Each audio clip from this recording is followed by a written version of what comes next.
प्रिय विद्यार्थियों, आप सभी का एक बार फिर से स्वागत है। आइए आज हम आपको कार्य ऊर्जा एवं सामर्थ्य से रिलेटेड आंकिक प्रश्न समझाने का प्रयास करेंगे। हमारे पास ये 3 आंकिक प्रश्न हैं। आइए समझते हैं इनको कैसे हल करते हैं। पहला प्रश्न, एक व्यक्ति 50 किलोग्राम की वस्तु को 2.5 मीटर ऊंची छत पर चढ़ाता है। ज्ञात कीजिए उसके द्वारा गुरुत्व के विरुद्ध किया गया कार्य कितना होगा। देखिए, सबसे पहले हमारे पास पहला प्रश्न h बराबर 2.5 मीटर, m बराबर 50 किलोग्राम, गुरुत्व के विरुद्ध कार्य, गुरुत्व के विरुद्ध या गुरुत्व बल के विरुद्ध कार्य। देखिए, कार्य बराबर बल गुणा गए यहाँ पर विस्थापन, ऐसा हमने आपको बताया था, आपको ध्यान होगा। लेकिन यहाँ पर जो बल है वो गुरुत्व बल है, और गुरुत्व बल यहाँ पर क्या है, भार,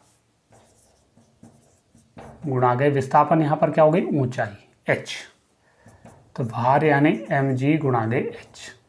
तो मान रखेंगे आप 2.5 g यानी 10 रख दीजिए, कैलकुलेशन आसान हो जाएगी।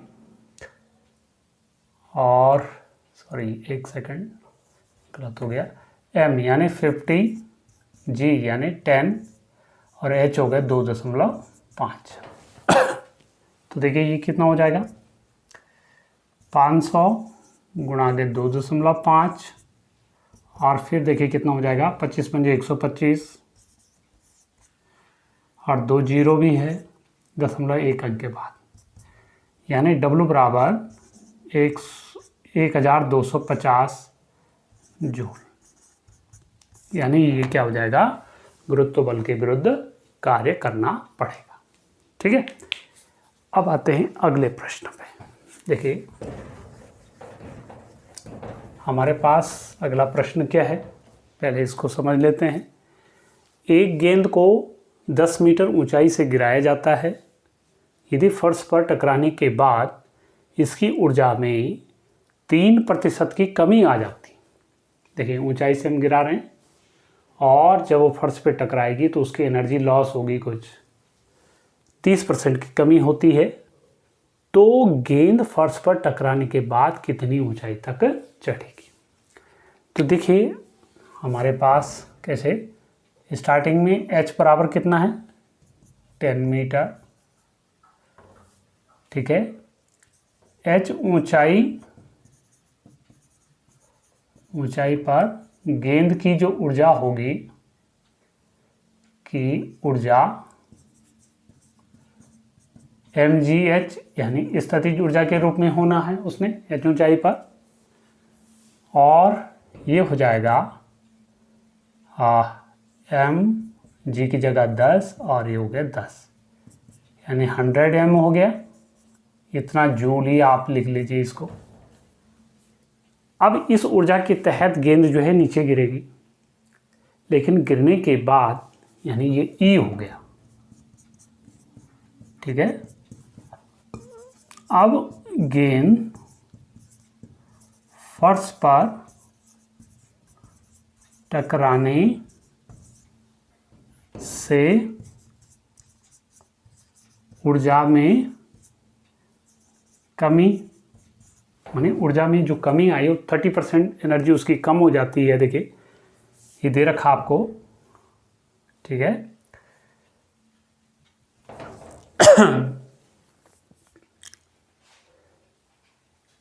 तो ये हो जाएगा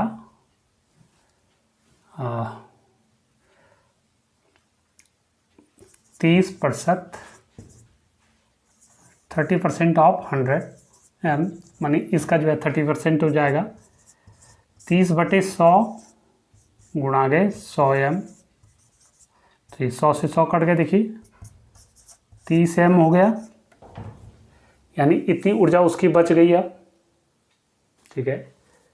तो नहीं, इतनी ऊर्जा उसकी क्या हो गई, कम हो गई है। शेष ऊर्जा कितनी है उसके पास अब, शेष ऊर्जा यानी ये हो जाएगा, क्योंकि हाँ उसके पास जो है 30 m ऊर्जा थी, अब जो है उस पर 30% ऊर्जा उसकी जो है कम हो गई है। तो इस प्रकार से उसके पास 30 m ऊर्जा बच गई है और इस ऊर्जा से वो क्या करेगा, ऊपर उछलेगा, यानी 100 m माइनस 30 m 70 m, और इस ऊर्जा से पिंड, आप यहाँ पर लिख दीजिए, माना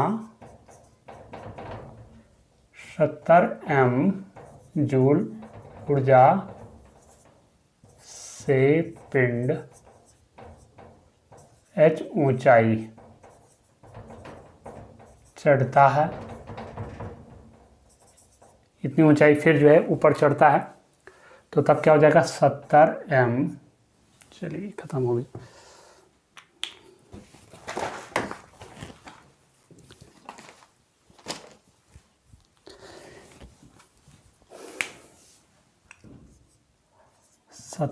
m बराबर mgh हो जाएगा, h डैश इसको कर लीजिए, h डैश कर लीजिए, 70 m into 10 into h dash, m से m कट जाएगा, h dash is equal to 70/10, h dash बराबर 7 मीटर। तो यानी वो अब जो बची हुई ऊर्जा है उससे 7 मीटर ऊपर तक जो है जा सकता है, ठीक। ये था आपका दूसरा प्रश्न। आइए अब तीसरा प्रश्न क्या है, देखिए इसको समझते हैं।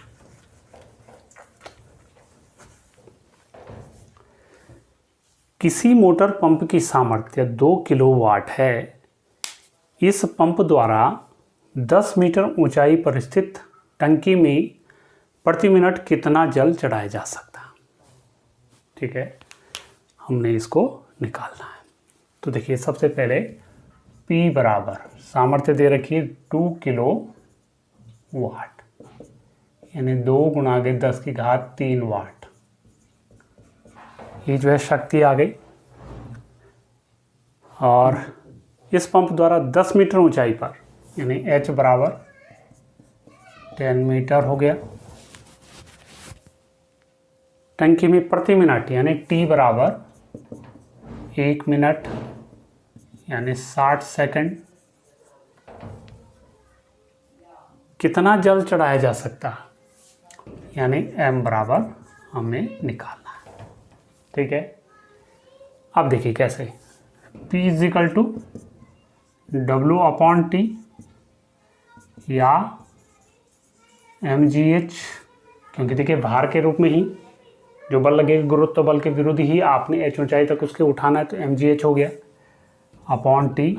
तो m हमें निकालना है, P गुणा के T upon G into H। तो P की वैल्यू रखिए 2 गुणा 10⁻³ T यानी 60, G यानी 10 और H माने 10।